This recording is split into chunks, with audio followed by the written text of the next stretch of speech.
네, 안녕하세요, 여러분. IT의 신 이영수라는 유튜브 채널을 운영하고 있는 이영수고요. 18년째 테크 산업 분석하고 있습니다.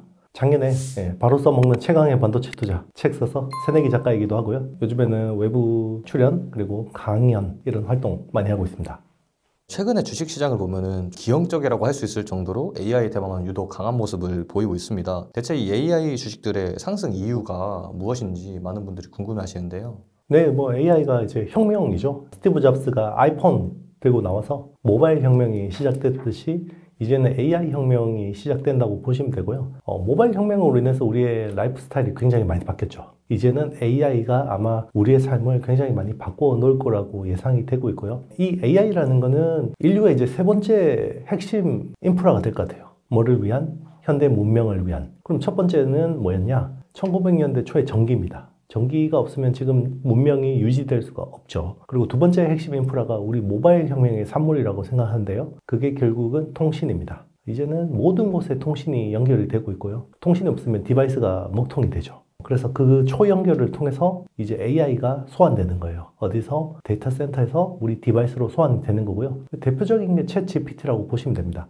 근데 이제 지금은 우리 PC나 스마트폰에만 소환이 됐는데 머지않은 미래는 이제 냉장고, 로봇 청소기, TV, 화장실 거울에 있는 투명 디스플레이 이런 쪽으로도 이제 소환이 돼서 우리한테 초맞춤화된 AI 서비스를 제공해 줄 건데 그러면 왜 이렇게 난리냐? 지금은 AI 혁명에서 누가 빅브라더가 될 거냐라는 걸 결정하는 게임입니다. 빅브라더 아시나요? 빅브라더는 조지 오웰의 1984에 나오는 세상을 지배하는 대상이죠. 그 개인들의 사생활이나 전반적인 것들을 낱낱이 알고 있어요. 그게 어떻게 보면 AI하고 비슷하기도 한데 어쨌든 이제는 정말 없어서는 안 된 핵심 인프라가 AI가 되고 있기 때문에 모든 빅테크 업체들이 이쪽으로 투자를 올인할 수밖에 없는 상황입니다.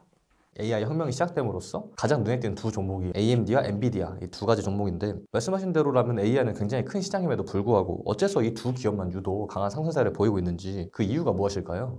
AI의 어떻게 보면 AI 혁명의 시작점은 오픈 AI의 챗 GPT죠. 네, 샘 올트먼이 CEO로 있는 회사인데 그러면 오픈 AI가 돈을 벌어야 되는데 오픈 AI가 돈을 버는 건 아니고요. 지금 정작 돈을 버는 거는 엔비디아입니다. AMD도 사실 거의 돈을 못 벌고 있고요. 엔비디아가 거의 독점을 하면서 엄청난 돈을 벌고 있는데 참고로 데이터 센터 매출이 지난 분기 매출이 한 180억 달러 정도 나왔는데요. 이게 전년 대비해서 409% 성장했습니다. 매출은 221억 달러 나왔는데 이게 전년 대비해서 265% 성장했어요.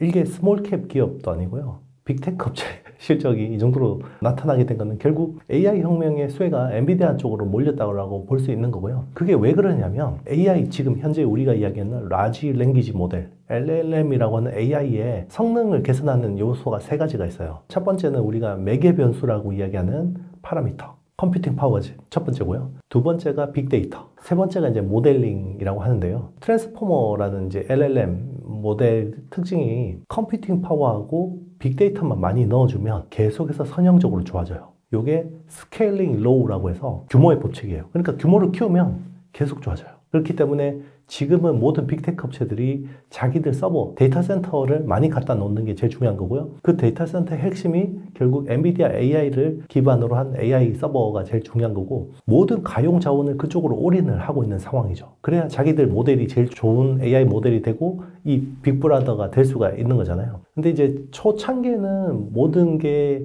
컴퓨팅 파워 쪽으로 초점이 가 있을 텐데 이게 점점 갈수록 빅데이터 쪽으로 무게중심이 이제 약간 옮겨갈 거예요. 왜 그러냐면 AI라는 것도 지금은 언어만을 배우고 있잖아요. 그래서 랭귀지죠. 라지 랭귀지 모델인데 이게 점점 멀티 모달리티 쪽으로 바뀌고 있습니다. 최근에 우리 핫했던 소라 있죠. 텍스트를 입력하면 영상을 만들어주죠. 기존의 챗GPT는 내가 텍스트를 입력하면 텍스트로 대답을 해주고 텍스트를 입력하면 이미지를 만들어줍니다. 근데 지금 앞으로 나오는 것들은 텍스트를 입력하면 영상을 만들어줘요. 이게 멀티 모달리티입니다. 그래서 사람의 오감처럼 시각, 청각, 후각, 촉각, 미각을 AI가 배워야 되는데요. 5가지 지각 중에서는 시각이 제일 중요해요. 그래서 일단은 영상 쪽으로 AI가 데이터 트레이닝을 하고 서비스 추론을 하게 되는 거고요. 나중에는 소리도 만들어내고 냄새도 만들어내고 맛도 만들어내고 가능하겠죠. 이런 회사도 있어요. 실제로 만약에 무슨 30년산 발렌타인 이런 거 있잖아요. 비싸잖아요. 근데 이런 것들은 오크통에다가 오랫동안 숙성해야지 이 맛이 나는 건데 화학 구조를요 그대로 카피를 해가지고요 똑같은 맛을 만들어낼 수 있어요. 누가? AI가. 자, 그런 것들이 멀티 모달리티가 되는 건데요. 멀티 모달리티가 되려면 결국 우리 가정이나 일터에서 모든 걸 장악해야 돼요. 플랫폼이. 왜냐면 여러분 생각해 보세요. 텍스트를 데이터 트레이닝 하는 건 쉬워요. 웹에 많잖아요. 책에도 많고. 그리고 이제 사실 그동안엔 돈도 안 내고 제대로 막 가져와서 데이터 학습을 했죠. 근데 시각이나 후각이나 청각이나 촉각이나 미각 같은 것들은 이게 데이터를 가져오기가 쉽지 않아요. 그러면 어떻게 가져와야 되죠? 집안에 있는 휴머노이드 로봇. 그걸 장악한 회사가 멀티모달에 대한 데이터를 가져오기 제일 좋을 수 있고요. 자, 그러면 앞으로 엔비디아 칩이 여기서 끝날까? 더 많이 학습을 해야 될까? 더 많이 학습을 해야 되는 건데 중요한 건 주가적으로는 기대감이 굉장히 많이 선반영되어 있기 때문에 장기적으로 우상향한다고 하더라도 지금은 약간 가격에 대한 부담이 있는 상황이 아닌가 이런 생각을 좀 합니다. 말씀하신 대로 가격도 좀 부담이 되잖아요. 근데 또 많은 개인 투자자분들께서는 지금 투자해도 괜찮을지 고민이 많으실 것 같은데요. 일단 아이러니하게도요. 엔비디아 주가가 재작년 10월 대비해서 지금 8배가 올랐는데 밸류에이션은 역사적으로 제일 싼 때입니다. 왜냐면 엔비디아 보통 PER, 주가 수익 비율이요. 보통 80배대 수준이었어요. 근데 포워드 실적 기준으로 지금 엔비디아의 PER이 32배, 3배밖에 안 됩니다. 굉장히 싸죠. 그런데 이제 이런 거죠. 밸류는 싼데, 자, 실적 성장이 앞으로 어느 정도로 나올까? 이게 이제 걱정이 되는 거죠. 좀 전에 설명드렸잖아요. 매출 성장률이 전년 대비해서 265%고 데이터 센터 매출 성장률이 409%예요. 그럼 다음 분기에 100% 성장해도 이거를 투자자들이 어떻게 받아들일까? 아마 그러면 409%보다 더 성장하든가 아니면 100% 성장한 거에 대해서 투자자들이 이해를 해줘야 되는데 이제 성장률이 꺾이는 거 아니냐? 성장은 하죠. 네, 근데 성장률이 꺾입니다. 그래서 사실 주가의 흐름은요, 성장 그 자체보다는 성장률이 더 중요합니다. 그래서 다음 분기에는 아마 하반기에 이제 트럼프 대통령 당선도 있고 그래서 약간 녹록지 않은 거 아니냐. 일단 상반기까지는 뭔가 확실하게 보이는데 엔비디아 다음 실적 발표를 전후쯤에서 약간 이제 주가가 이제 조금 불안해지지 않을까 이런 걱정들이 있는 겁니다. 그리고 그동안에 이제 엔비디아가 독점이다 보니까 작년에 한번 기억해 보시면 A100이라는 칩이 보통 개당 1만 달러 정도에 출하가 됐어요. 근데 지금 주력인 칩이 H100이라는 칩인데 이게 한 3만 달러에 출하되죠. 성능이 3배가 좋은데요. 가격을 3배로 올렸습니다. 근데 조만간 2분기에 되면 H200이라는 H100 후속 칩이 나오고 그리고 B100이라는 차세대 칩이 같이 나옵니다. 호퍼 기반의 H 시리즈는 4나노 공정이고요. B100은 TSMC 3나노 공정이에요. B100은 H100 대비해서 4배 성능이 좋고 H200 대비해서 2배 성능이 좋아요. 그러면 투자자들은 작년에는 성능이 좋아진 만큼 가격을 올렸으니까 이번에도 그럴 거야 라고 생각할 수 있다는 거죠. 그러면 H100이 지금 3만 불이면 물론 3만 불인데 실제로 3만 불로 못 삽니다. 왜냐하면 워낙 프리미엄이 많이 붙어있기 때문에. 그래도 출고가가 H200이 6만 불이 나올 거냐 B100이 12만 불로 나올 거냐 이게 중요한 건데, 자, 칩 하나 12만 불이면요, AI 서버에 보통 칩이 8개 들어가거든요. 그러면 12만 불이 8개 들어가면 거의 100만 불이에요. 칩 가격만. 서버 한 대 100만 불로. 이거를 이제 고객사, 클라우드 서비스 업체들이 이걸 받아들일 거냐. 그리고 만약에 그 정도의 가격을 책정하지 않았을 때 투자자들이 어떻게 받아들일 거냐. 그런 부분이 약간 좀 불확실성이 있는 것 같습니다. 투자자들은 이제 가격이 낮으니까 부정적으로 볼 수도 있고 또 사는 클라이언트 입장에서는 너무 비싸면 안 사려고 할 수도 있으니까. 그러니까 저는 결국 젠슨 황의 내러티브가 되게 중요할 것 같은데요. 만약에 가격을 2배, 4배가 좋은데 뭐 50%, 뭐 100% 이 정도만 올렸어요. 그러면 이제 그거에 대해서 어떻게 설명할 거냐, 그리고 투자자들이 어떻게 받아들일 거냐, 이게 중요할 것 같고, 만약에 엔비디아의 독점 구조가 이어지는 상황이면 제가 봤을 때는 투자자들이 어느 정도는 익스큐즈를 해줄 것 같아요. 그런데 만약에 AMD가 이쪽 시장에 의미 있는 수준으로 진입을 한다든지 아니면 빅테크 업체들의 자체 주문 설계 반도체, ASIC 칩들이 AI 쪽에서 어느 정도 치고 들어오는지, 그리고 엔비디아의 지금 쿠다 생태계라는 것들이 얼마나 락인 효과를 유지할 수 있을지, 이 헤게모니를 얼마나 유지할 수 있을지, 그런 것들이 굉장히 복합적으로 주가적으로 작용할 것 같고요. 그러면 왜 이렇게 복잡하게 시장에서 따지기 시작하냐? 많이 올랐으니까. 그런 것 같습니다. 뭐 잠깐 말씀하셨지만 AMD의 이 엔비디아의 독점 시장을 뚫고 들어갈 수 있을지, 그거에 대한 견해는 혹시 어떻게 생각하시는지? 일부 들어갈 수 있을 것 같아요. 왜냐하면 엔비디아 칩 자체가 지금 수급이 너무 안 되고 있기 때문에 AMD를 쓰려는 니즈들이 있습니다. 특히 빅테크 업체들 중심으로 지금 데이터 트레이닝 수요는 너무 많은데 엔비디아 칩 공급 자체가 안 되고 있죠. 지금 H100을 주문하면 얼마 전까지 대기 시간이 52주, 거의 1년 기다려야 됐는데 한 2월부터는 좀 풀린 것 같습니다. 그래서 지금은 한 3, 4개월 기다리면 받을 수 있거든요. 근데 또 불구하고 너무 비싼데 AMD에 비해서 너무 비싼데 이제 쿠다라는 생태계를 벗어날 수가 없는 거예요. 그래서 요즘에 AMD가 어떻게 했냐면 그걸 컴파일 할 수 있는 거죠. 그 쿠다에서 있는 그 소스 코드들을 컴파일해서 쓸 수 있는 것들을 소프트웨어 툴을 내놨는데 여기에 빅테크 업체들이 자발적으로 많이 참여하고 있어요. 그래서 일부는 대체할 수 있었는데 이게 사실 의미 있는 물량으로 가져오기는 쉽지 않을 거다라고 생각하는 거죠. 왜냐면 그냥 쿠다가 쓰는 게 편하니까. 그러니까 엔지니어들 입장에서 어떤 느낌이냐면 우리 대학 때 전공시험을 쳐요. 전공시험을 치는데 쿠다를 가지고 하면요. 선배들이 예전에 그 공부해놨던 족보들이 다 있어요. 네, 족보들이 다 있고 그거 가지고 시험 보면 되는데 AMD 칩을 쓴다 그러면 원서 있죠. 영어 원서. 족보도 없고 써야 됩니다. 깡으로. 대신에 책값은 반값 이하예요. 그러면 어떤 걸 선택할 거냐? 대부분 전자를 선택할 건데요. 그럼에도 불구하고 지금 엔비디아 칩을 너무 구하기 어렵다 그러면 그렇게라도 쓰려는 니즈는 생길 것 같습니다. 그 기간이 또 짧은 시간 내에 이루어지기 좀 힘들다라고 보시는 걸까요? 맞습니다. 이게 시간이 필요할 것 같아요. 왜냐하면 미들웨어 쪽에서 백업이 돼야 돼요. 그러니까 이게 컴파일 생태계가 생기려면 구글의 텐스플로우나 뭐 메타의 파이토치 같은 데서도 열심히 이런 것들을 해줘야 되거든요. 백업을 해줘야 되는데 그런 거를 위해서 적어도 제가 봤을 때는 1년, 2년의 시간은 더 필요하지 않을까 생각이 들어요. 아무래도 대장 옆에 늘 오른팔이 있기 마련인데 AI라는 섹터에서 대장주의 뒤를 잇는 혹은 톡톡히 수혜를 보고 있는 그런 대표적인 기업들이 있을까요? 엔비디아와 친구들이 최근 시세를 주도하고 있죠. 이거는 이제 우리나라 시장뿐만 아니라 미국, 일본, 대만 뭐 모두 마찬가지인데요. 엔비디아 친구들이라 그러면 국내에서는 SK 하이닉스가 HBM 쪽에서 독점하고 있기 때문에 수혜를 보고 있고 여기서 또 TC 본더라는 특정 핵심 공정 장비를 납품하는 한미 반도체가 주가가 굉장히 많이 올랐죠. 지금 5천억 대비해서 거의 시총이 20배 올랐으니까 10배가 이상 난 거고요. 그리고 이제 대만에는 당연히 TSMC 같은 회사들이 수혜를 보고 있고 일본에는 웨이퍼를 백그라인딩 해주는 디스코 커팅하고 이런 쪽 그리고 기판 쪽에서는 이비덴 같은 회사들이 엔비디아 수혜를 많이 받고요. 그리고 이제 뭐 네덜란드의 ASMPT, 배시 뭐 이런 회사들도 수혜를 보고 있습니다. AI를 필두로 한 미국 증시의 큰 상승이 연이어 지속되고 있는 와중에 지금에서라도 해외 투자로 눈을 돌리려는 투자자분들도 많이 계시는데 새로운 시장에 뛰어드는 분들이 좀 주의해야 할 점이 따로 있을까요? 일단 이 AI 혁명이라는 건요, 특징이 뭐냐면, 제가 처음에는 컴퓨팅 파워가 중요하고, 그 다음에는 데이터가 중요하다고 했잖아요. 근데 AI를 만들기 위한 서플라이 체인, 밸류 체인에서도 데이터가 중요해요. 예를 들면, AI 반도체를 위해서는 AI 반도체 설계할 수 있는 툴이 필요하죠. 그게 EDA 툴이라는 건데, 그런 쪽에서 잘하는 회사가 시놉시스, 케이던스 같은 회사들인데, 이런 회사들이 데이터를 많이 가지고 있어요. 이 설계에 대한 데이터들. 그래서 요즘에는 이런 것들 개발을요, AI가 해줘요. 예전에는 사람 한 10명이 붙어가지고 6개월 동안 막 검증하고 면적 최적화, 계측하고 이런 것들을 했다 그러면 요즘에는 AI가 하거든요. 그러니까 효율이 좋을 수밖에 없고. 그리고 장비 만드는 회사 있잖아요. 램리서치 같은 회사들은 자기들이 반도체 공정에서 가지고 있는 제조 데이터를 가지고 이 기술을 AI를 적용했더니 장비 효율이 엄청 올라간 거예요. 요즘에는 모든 게 그런 쪽에 AI가 필요한데 그러면 그 AI를 자기들이 잘 하기 위해서는 결국 데이터가 필요한 거죠.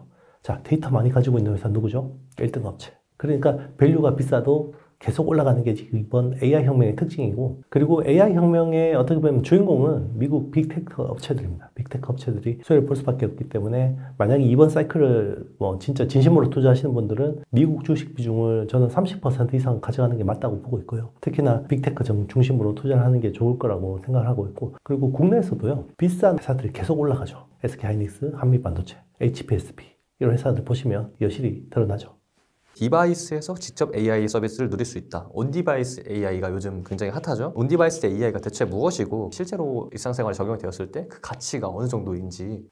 일단 지금 우리가 쓰는 AI, 챗GPT를 예를 들어 보면요. 모든 우리가 연산을요. 데이터 센터에서 처리를 합니다. 그리고 해답을 내놓으면 이걸 통신으로 보내주죠. 그래서 지금 우리가 서비스를 쓰면 지연이 있고 기다려야 되고 이런 것들이 불편하죠. 그리고 반드시 통신이 연결돼 있어야 되고요. 근데 온디바이스 AI라는 컨셉은 우리 로컬 디바이스에서 자체 AI 반도체를 채택을 해놓고 여기서 처리하자. 이런 거거든요. 그게 이제 AI 스마트폰이 될 수 있고 AI PC가 될 수 있는 거고요. 그리고 레벨 3 자율주행차도 사실 온 디바이스 AI라고 볼 수가 있는 건데 근데 문제는 그거죠. 서버 칩 대비해서 우리 디바이스에 들어가는 AI 반도체 성능이 너무 떨어지는 거예요. 우리 공짜로 쓰는 챗GPT가 1750억 개 매개 변수를 가지고 있어요. 그걸 돌리기 위해서 엔비디아 A100 칩이 1만 개가 필요한데요. 근데 공짜로 쓰는 게 1750억 개 매개 변수인데 지금 우리 로컬 AI 스마트폰이나 AI PC에 들어가는 매개 변수 숫자가 적게는 18억 개, 많아도 70억 개예요. 그러면 얘가 연산을 할 수 있는 게 제한적이고 그 연산력을 가지고 할 수 있는 서비스가 어느 정도 수준이겠어요. 기껏해야 뭐 지금 실시간 통역, 그림 그려줘 그러면 러프하게 그려주고 이 정도거든요. 그거 가지고 킬러 어플이 되긴 힘든 거죠. 그러면 어떻게 돼야 되죠? 앞으로 우리 디바이스에 들어가는 AI 반도체가 면적도 더 커지고 성능도 더 좋아지고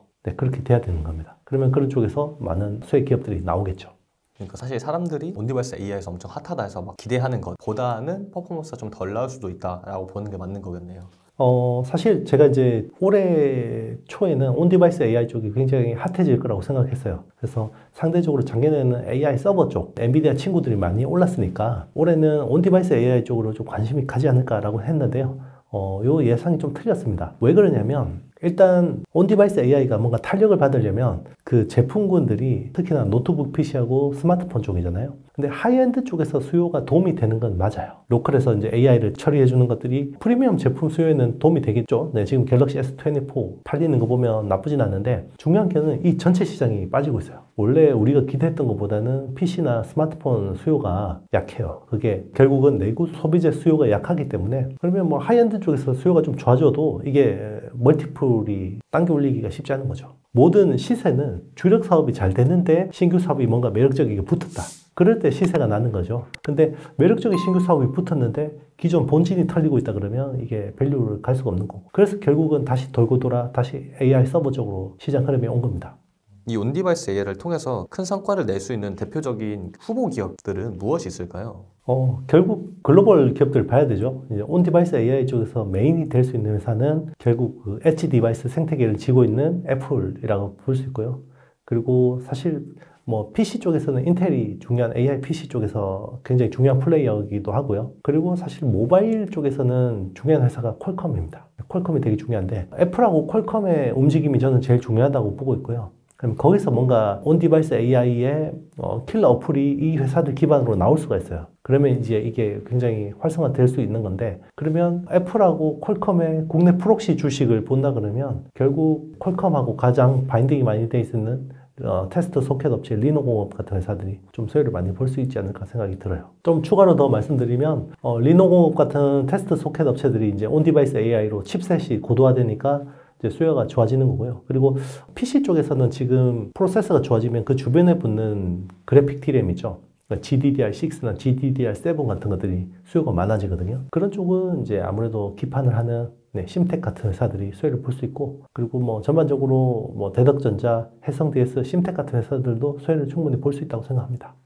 그러니까 만약에 온디바이스 AI를 활용한 스마트폰이 빵 터졌다면은 그 스마트폰에 관련된 기업들이 수혜를 볼 것이고. 그렇죠. 거기 들어가는 칩셋에 고도화되면서 같이 주변에서 수혜를 보는 회사들이 있는 거고, 저는 온디바이스 AI는 사실 스마트폰보다는 PC가 더 먼저 킬러 어플이 나올 가능성이 높다고 봐요. 왜냐하면 스마트폰은 이 온디바이스 AI를 만약에 지금 매개 변수가 해봐야 30억 개, 40억 개인데요. 풀로 돌리면 배터리가 3시간은 못 갑니다. 오래 쓸 수가 없어요. 킬러 어플은 계속해서 리텐션이 일어나야 되거든요. 우리가 갑자기 뭐 하다가 시간 남을 때 뭘 킨다. 보통 유튜브 켜잖아요. 네, 그런 게 돼야 되거든요. 그러면 결국 오래 쓸 수 있어야 되는데 지금은 배터리 쓰는 스마트폰보다는 노트북 PC 같은 거 유선 연결할 수 있는 게 유리하고, 그리고 이제 칩셋이 굉장히 하이엔드 칩셋이 들어가는데 공간적인 제약이 스마트폰은 좀 어렵다. 당분간은. 네, 그렇게 보고 있습니다. 실제로 지금 이번에 공개한 인텔 코어 울트라라는 게 메테오 레이크인데요. 인텔 칩 자체에 AI만 처리하는 칩 다이가 들어가요. 그게 로컬에서 AI를 처리해 주기 때문에 기존의 지연이나 뭐 이런 것들을 줄여줄 수 있는 거죠. 근데 결국 궁극적으로 가는 방향은 온디바이스 AI가 되면 다 그 회사에 맞춤화돼서 가는 게 맞죠. 근데 아직까지는 그렇게 가는 건 아니죠. 온디바이스 AI도 결국 실생활에 적용이 될 거다라는 기대심에 사람들이 관심을 갖는 것인데, 실생활에 적용된다라고 하면은 자율주행을 또 빼놓을 수가 없잖아요. 대표적인 자율주행 기업은 무엇이 있으며 현재 그 기술력이 대체 어느 정도인지 궁금해하시는 분들이 많습니다. 일단 애플이 애플카를 접은 거는요. 애플카가 어떻게 보면 유망한 산업이 아니라서 접은 게 아니라 지금 애플은 발등에 불이 떨어졌어요. 뭐 때문에? AI 때문에. 그러면 애플이 AI가 없나? 네, 있습니다. 2013년에 시리 쪽에 엄청나게 투자를 해서 세팅을 했죠. 근데 지금 이야기하는 LLM, 라지 랭귀지 모델은요, 트랜스포머라는 알고리즘 기반인데 애플은 그 전에 딥러닝 기반으로 AI를 했죠. 구형 기술이에요. 그러니까 지금 AI하고 트렌드가 맞는 거예요. 그러면 어떻게 해야 되죠? 시리를 다 갈아엎어야 됩니다. 그러기 위해서 지금 애플이 시리를 갈아엎기 위해서 지금 시간을 벌고 있는 상황이라고 보시면 되고요.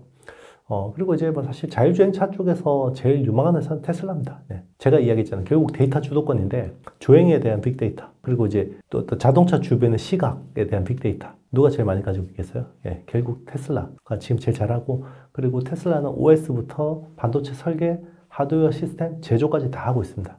그런 쪽에서 계속해서 데이터를 차곡차곡 모으고 있죠. 어디다가? 자기들의 도조 시스템이라는 슈퍼컴퓨터에다가 모아서 여기서 데이터를 돌려서 좋은 패턴을 뽑아내고, 자, 그거를 OTA라고 하는 Over the Air 프로그래밍이라고 해서 자기들 그 사용자들 디바이스 펌웨어 업데이트를 해주면 성능이 개선되는 그런 선순환을 만들고 있죠. 근데 아시겠지만 최근에 테슬라 주가가 굉장히 부진하잖아요. 그렇다면 결국 이후에는 테슬라가 다시 이렇게 비상할 수 있는 계기가 될 수 있을까요?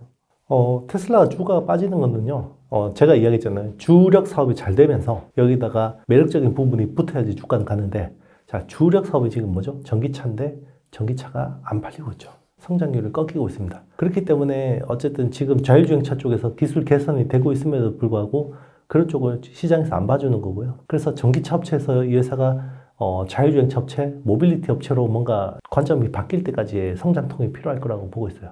이 외에도 AI 성장에 따른 디바이스, 소프트웨어 쪽에서 좀 두각을 보이지 않을까라고 기대되는 그런 빅테크 기업들이 혹시 있을까요?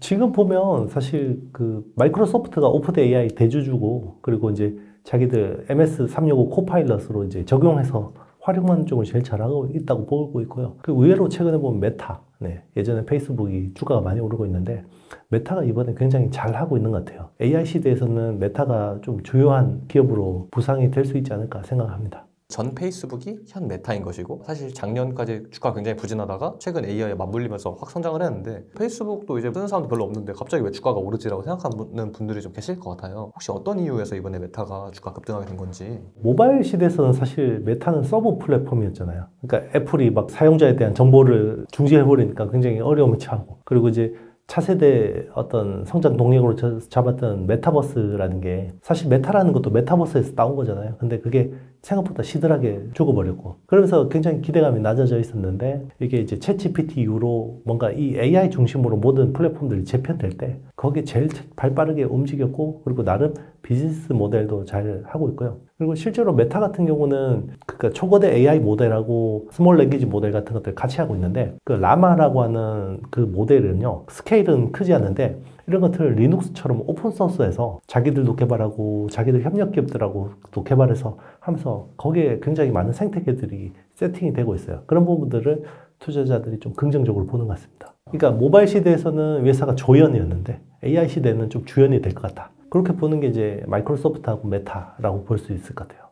크게 두 부류의 투자자분들 계실 건데, 소위 AI에 밀린 기업들에 투자해서 좀 물려 계신 분들도 계실 거고, 그 AI 관련된 종목에 투자해서 수익을 크게 내고 계신 분들도 계실 겁니다. 또 양쪽의 분들께 이 시장에서 어떤 마음가짐을 가졌으면 하는 이런 말씀 한마디 부탁드립니다. 그 AI 혁명은 이제 시작이고요. 이게 단기에 시세가 많이 났기 때문에 조정이 세게 날 수도 있어요. 그런데 그 뒤를 보면 이게 다시 못 올라가냐? 그렇진 않을 것 같아요. 더 뚫고 갈 것 같아요. 저는 이 AI 혁명이라는 게 지난 우리 10년간의 모바일 혁명보다 더 강하고 큰 사이클이라고 생각하기 때문에 지금이라도 빨리 뭔가 공부를 해서 준비를 하는 게 더 중요할 것 같아요. 그래서 뭐 시장을 예측하지 말고요. 대응하면서 한다 그러면 충분히 좀 수익을 낼 수 있는 기회들이 많지 않을까 생각 들어요.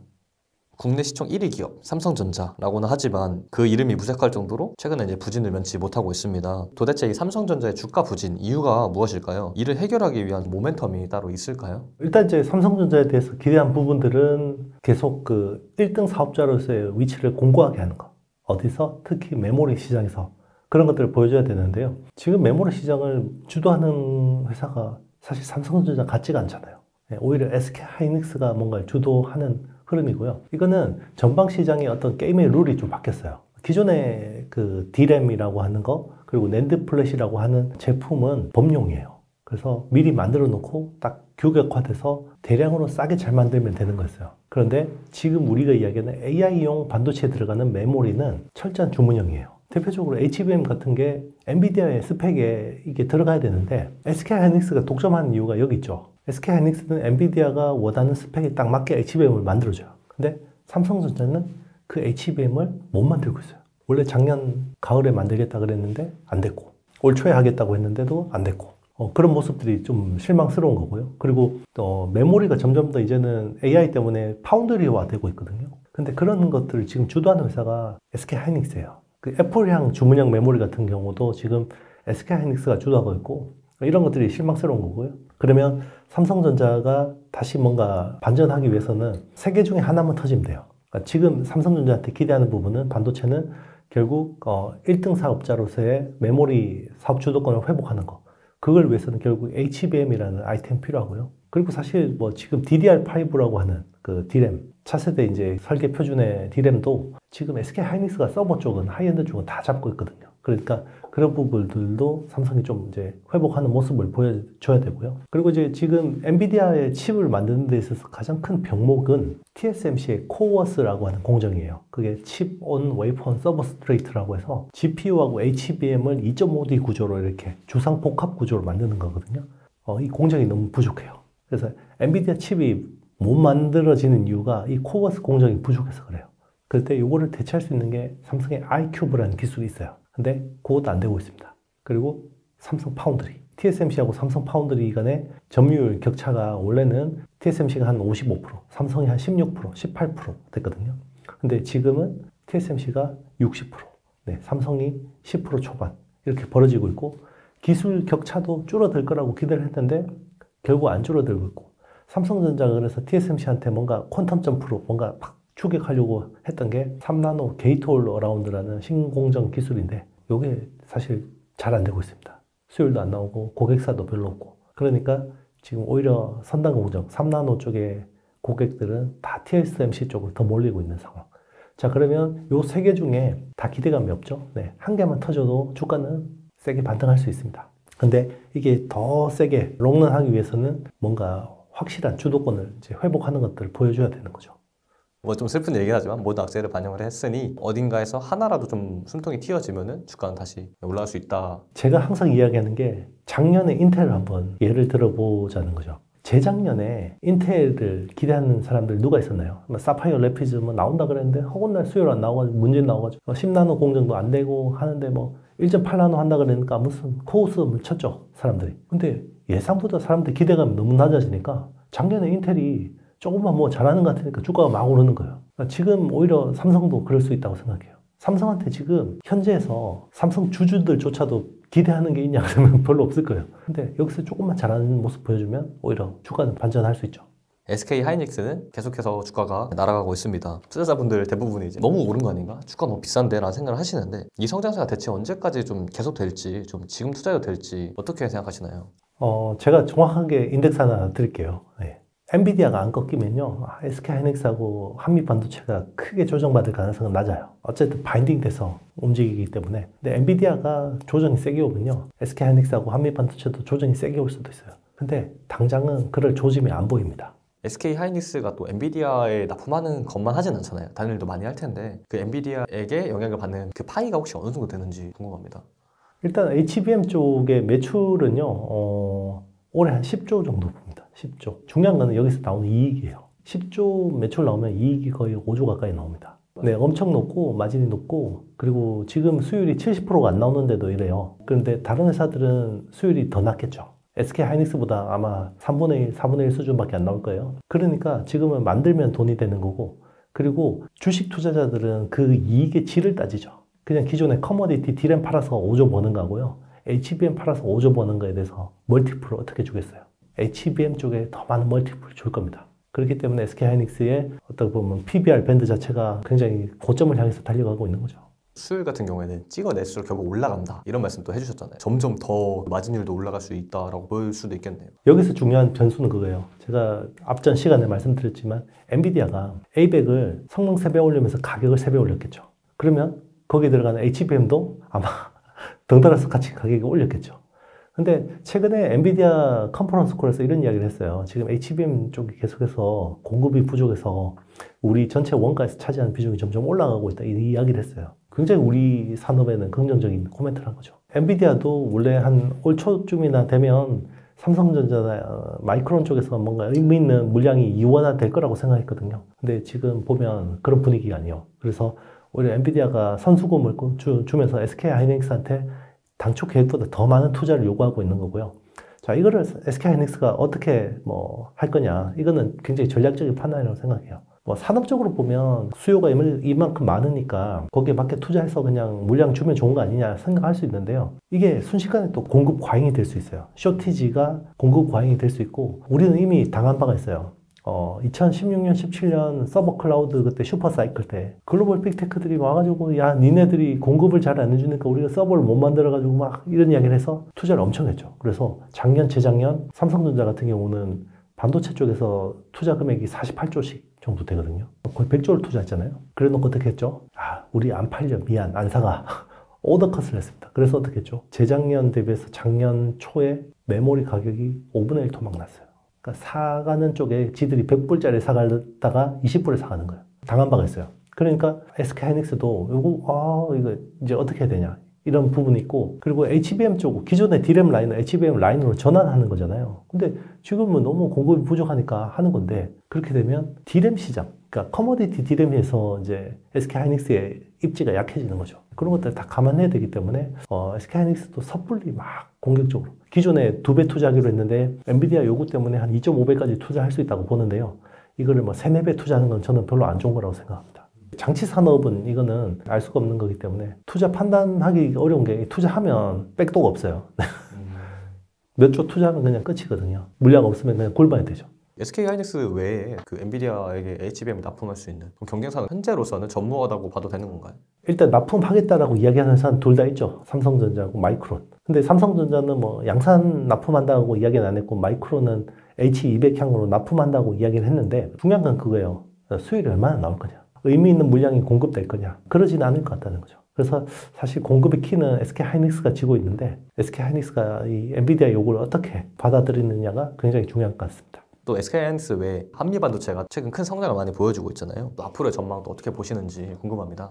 한미반도체가 주가가 오른 거는요, 그 어드밴스드 패키징이라고 하죠. 이제 어드밴스드 패키징은 이종 칩을 평행하게 놓고 밑에 실리콘 인터포저를 붙이는 2.5D 구조. 이걸 이제 헤테로지니어스 인테그레이션이라고 하는데요. 그러니까 이종 칩끼리 뭔가 붙이려면 밑에 반도체 칩하고 같은 소재인 실리콘 인터포저가 필요한 거고요. 그렇게 하는 게 엔비디아의 GPGPU예요. 그게 2.5D 구조로 만들어야 되고요. 그리고 칩을 수직으로 쌓아야 되죠. 3D로. 그게 HBM 같은 거. 그런 것들이 필요한데, 그러면 요거를 수직으로 연결할 때 제일 중요한 거는요, 칩에다가 구멍을 뚫는 거예요. 아주 식각으로 미세한 구멍을 뚫고 거기에 구리를 채워요. 그러면 우리 아파트의 엘리베이터, 초고속 엘리베이터라고 생각하시면 돼요. 그게 TSV 공정이에요. 근데 한 층을 뚫어가지고 밑에 한 층을 딱 붙여야 되죠. 얼라이먼트를 정확하게 해서. 그게 서멀 컴프레스, 열하고 압력을 줘서 붙여야 돼요. 왜 그러냐면 이게 칩이 종이보다 얇아요. 그래서 잘못하면 이게 확 구겨지고 얼라이먼트가 틀려지면 여기서 불량이 나는 거거든요. 그걸 전 세계에서 제일 잘 붙이는 회사가 한미반도체예요. 그래서 작년에 6배가 올랐는데, 그럼 올해는 또 왜 오르냐? 6배나 올랐는데 저게 독점이 돼버렸어요. 독점이 될지 몰랐는데, 일단 저 플립칩 본더를 하는 회사는 있어요. 글로벌리 보면 네덜란드의 ASMPT라는 회사도 있고, 그리고 일본의 신카와 도레이, 시바오라 이런 회사들이 있는데, 저 당연히 그런 회사들도 이제 들어올 거라고 생각을 했어요, 연초에. 근데 그런 회사들 거 장비 가지고 쓰니까 수율이 안 나와요. 누가? 삼성전자하고 마이크론이. 그래서 지금 한미반도체한테 야, 니네 본더 줘. 독점이 돼버리니까 이게 후공정에서 ASML 같은 회사가 나왔네? 라고 해서 지금 주가가 날아가 버린 거죠. 그 한미반도체도 현재로서는 경쟁사가 없는 상황인 건가요? 맞습니다. 없는 상황이고, 자, 이게 그러면 AI 반도체, 특히나 엔비디아 칩이 왜 저렇게 복잡해졌냐? 생각해보세요. TSMC 코어스가 병목인데 독점이죠. HBM이 핵심인데 독점이죠. SK 하이닉스가 독점이죠. 근데 HBM을 만드는 장비 중에 핵심 장비가 TC 본더라는 건데 그것도 독점이죠. 독점 걸려있으니까 이게 생산이 잘 늘어날 수가 없죠. 그러니까 계속해서 프리미엄을 붙는 거죠. 독점이 현재로서는 물론 굉장히 좋지만 바꿔 말하면은 경제 상대 나타난다. 이게 사실 가장 큰 리스크잖아요. 맞습니다. 그래서 이 회사들의 주식에서 엔비디아가 독점이 깨지느냐, 그리고 TSMC 코어스 독점이 깨지느냐, SK 하이닉스의 HBM 독점이 깨지느냐, 한미반도체의 TC본더 독점이 깨지느냐 따라서 이 회사들 주가의 밸류가 굉장히 달라질 수 있어요. 근데 이제 독점이라는 게 영원할 것 같지만 사실 또 시간이 지나면 경쟁사는 또 들어오게 돼 있기 때문에 언젠가는 끝이 있는 거죠. 몇몇 기업들이 주가가 확 날아갔었는데 이걸 본 사람이라면 아무래도 누구라도 1년 뒤에 샀으면 몇 배야 이런 생각을 하실 거예요. 물론 전망은 아무래도 신의 영역이다. 감히 할 수 있는 게 아니다라고 말을 하지만 또 우리 이영수 대표님께서는 IT의 신이시잖아요. 그래서 앞으로도 상승 모멘텀이 기대되는 그런 기업들이 혹시 있을까요? 일단은 지금은 AI 서버 칩, 그러니까 엔비디아 칩 중심으로 밸류체인 주가들이 올라가고 있고요. 이게 이제 점점 더 이제 에너지 효율 쪽으로 초점을 맞추다 보면 데이터 센터 쪽에서 전기를 덜 먹는 그런 기술을 가진 회사들이 주목받을 수 있어요. 최근에 뭐 슈퍼 마이크로컴이나 아니면 버티브 같은 회사들이 주가가 많이 올랐고요. 그래서 그런 쪽에서 보면 국내에서 그래도 관련된 솔루션이 있는 회사는 뭐 KINX나 아니면 서진 시스템 같은 회사들이 ESS 쪽에서 데이터 센터 관련된 뭐 수혜가 있을 수가 있고요. 그리고 이제 그 지금은 HBM이나 이런 어드밴스드 패키징이 캐파 증설에만 초점이 맞춰져 있잖아요. 근데 수율이 안 나오면 점점 더 이제 검사나 테스트 계측 쪽으로 투자를 많이 할 수밖에 없어요. 그러면 그런 쪽으로 좀 수혜를 보는 거는 이제 미국의 온투 이노베이션이나 캠텍 같은 회사들이 수혜를 볼 수 있고요. 그리고 KLA도 수혜를 볼 수 있고, 국내에서는 오로스 테크놀로지 같은 회사, 인텍 플러스, 뭐 파크 시스템즈, 뭐 고영, 뭐 이런 회사들도 수혜를 볼 수 있을 것 같아요. 아무래도 굉장히 복잡한 분야잖아요. 반도체라는 게. 그러다 보니까 개인 투자자분들도 공부를 굉장히 열심히 하셔야겠네요. 맞습니다. 이게 요즘에는 그 시장의 관역이 너무 좁아요. 예전에는 반도체가 오를 때는 다 같이 해피하게 오르고 갔는데 요즘에 안 오르는 건 죽어도 안 오르거든요. 특히나 전공정 쪽에 오리엔테드 되어 있는 회사들은 안 오르고, 어드밴스드 패키징 관련된 업체들은 계속해서 오르고, 그렇기 때문에 기술 방향과 이런 것들 잘 보고, 사실 테크는 공부하는 만큼 투자 수익이 잘 나오는 편이에요. 공부하는 만큼 투자 수익이 나오는데, 물론 뭐 공부를 한다고 해서 수익이 100% 나는 건 아니죠. 근데 공부 안 하면 수익 나기는 굉장히 힘들다고 생각합니다. 개인 투자자분들은 아직 성장하지 못했지만 수혜를 받을 거라 기대되는 종목들에 투자를 할지, 아니면 지금 막 오르고 있는 주도주에 편승을 할지, 크게 이 두 가지로 의견이 갈리고 있는 것 같은데요. 현재 시장에서 적합하다고 보는 투자 전략 혹은 투자 포트폴리오가 좀 있을까요? 단기적으로 보면요, 가는 회사들이 더 갈 가능성이 높아요. 제가 이야기했잖아요. AI는 철저하게 1등이 유리한 게임이다. 그렇기 때문에 올라가는 것들은 다 이유가 있다고 볼 수 있고요. 조금 더 롱텀으로 보시는 분들은 약간 아직까지 덜 올랐는데 뭔가 싹수가 보이는 회사들 좀 보는 게 나을 것 같고, 그 중에 하나가 삼성전자라고 볼 수도 있겠죠. 네. 기대감이 낮아져 있기 때문에 주가가 싼 거고, 뭐 그렇다고 해서 싸다고 계속 쌀 수도 있는 거고요. 네. 그렇기 때문에 항상 분산 투자, 그리고 시점도 분산, 종목도 분산 하는 전략이 필요한 거 아닌가 생각합니다. 국내도 마찬가지고 해외도 마찬가지고.